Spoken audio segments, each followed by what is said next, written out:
Chapter 70. And in the 3rd year from the birth of Moses, Pharaoh was sitting at a banquet, when Alparanith the queen was sitting at his right, and Bathia at his left, and the lad Moses was lying upon her bosom.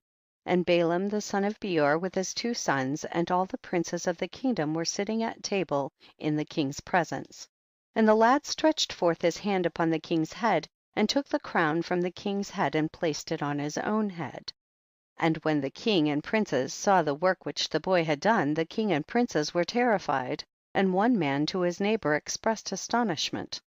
And the king said unto the princes who were before him at table, what speak you, and what say you, O ye princes, in this matter, and what is to be judgment against the boy on account of this act? And Balaam the son of Beor the magician answered before the king and princes, and he said, remember now, O my lord and king, the dream which thou didst dream many days since, and that which thy servant interpreted unto thee.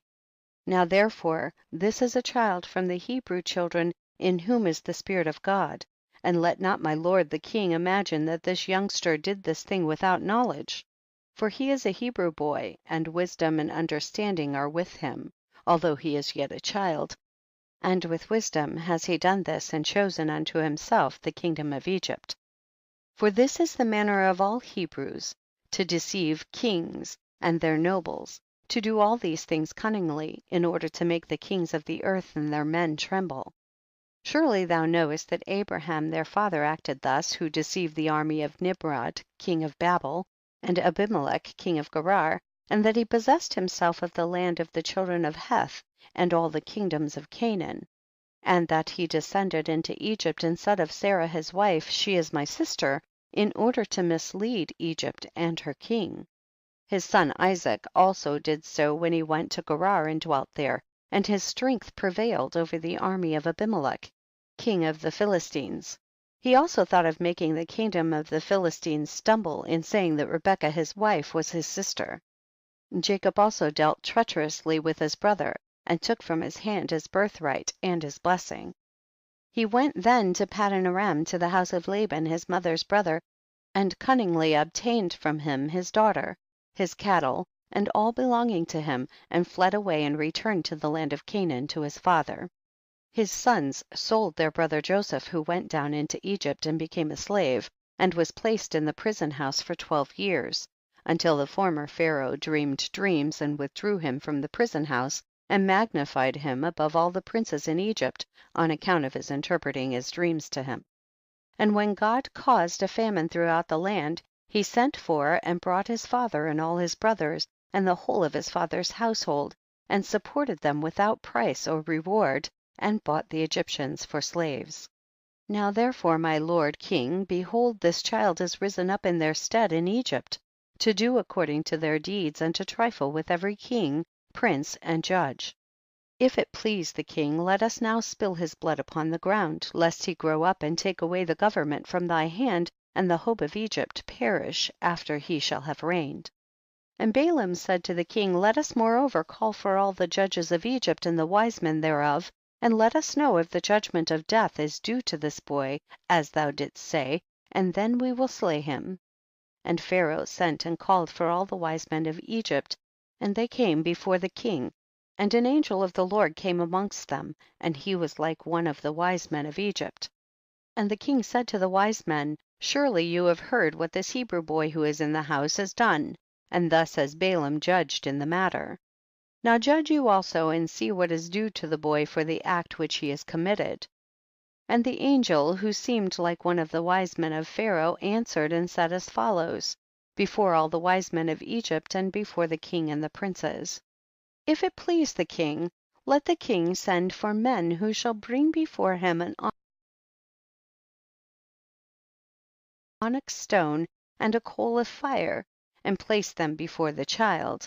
And if the child shall stretch forth his hand and take the onyx stone, then shall we know that with wisdom has the youth done all that he has done, and we must slay him.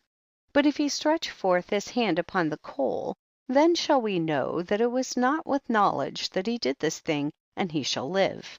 And the thing seemed good in the eyes of the king and the princes, so the king did according to the word of the angel of the Lord. And the king ordered the onyx stone and coal to be brought and placed before Moses. And they placed the boy before them, and the lad endeavored to stretch forth his hand to the onyx stone, but the angel of the Lord took his hand and placed it upon the coal.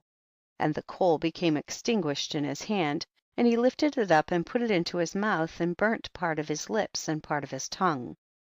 And he became heavy in mouth and tongue.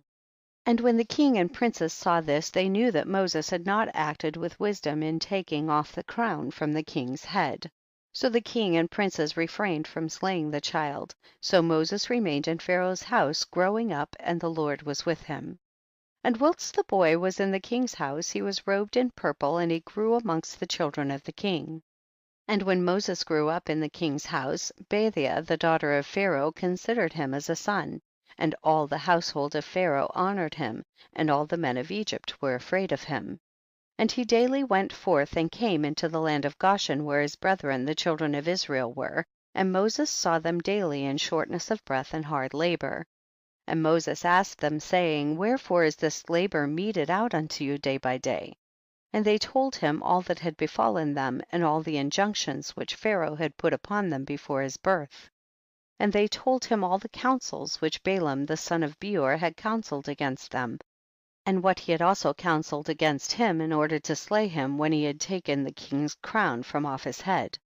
And when Moses heard these things, his anger was kindled against Balaam, and he sought to kill him, and he was in ambush for him day by day. And Balaam was afraid of Moses, and he and his 2 sons rose up and went forth from Egypt, and they fled and delivered their souls and betook themselves to the land of Cush, to Kikianus king of Cush. And Moses was in the king's house, going out and coming in. The Lord gave him favor in the eyes of Pharaoh, and in the eyes of all his servants, and in the eyes of all the people of Egypt, and they loved Moses exceedingly. And the day arrived when Moses went to Goshen to see his brethren, that he saw the children of Israel in their burdens and hard labor, and Moses was grieved on their account. And Moses returned to Egypt and came to the house of Pharaoh, and came before the king, and Moses bowed down before the king. And Moses said unto Pharaoh, I pray thee, my lord, I have come to seek a small request from thee, turn not away my face empty. And Pharaoh said unto him, speak. And Moses said unto Pharaoh, let there be given unto thy servants the children of Israel who are in Goshen one day to rest therein from their labor. And the king answered Moses and said, behold, I have lifted up thy face in this thing to grant thy request. And Pharaoh ordered a proclamation to be issued throughout Egypt and Goshen, saying, to you, all the children of Israel, thus says the king, for 6 days you shall do your work and labor, but on the 7th day you shall rest, and shall not perform any work. Thus shall you do all the days, as the king and Moses the son of Bathia have commanded. And Moses rejoiced at this thing which the king had granted to him, and all the children of Israel did as Moses ordered them. For this thing was from the Lord to the children of Israel, for the Lord had begun to remember the children of Israel, to save them for the sake of their fathers. And the Lord was with Moses, and his fame went throughout Egypt. And Moses became great in the eyes of all the Egyptians and in the eyes of all the children of Israel, seeking good for his people Israel, and speaking words of peace regarding them to the king.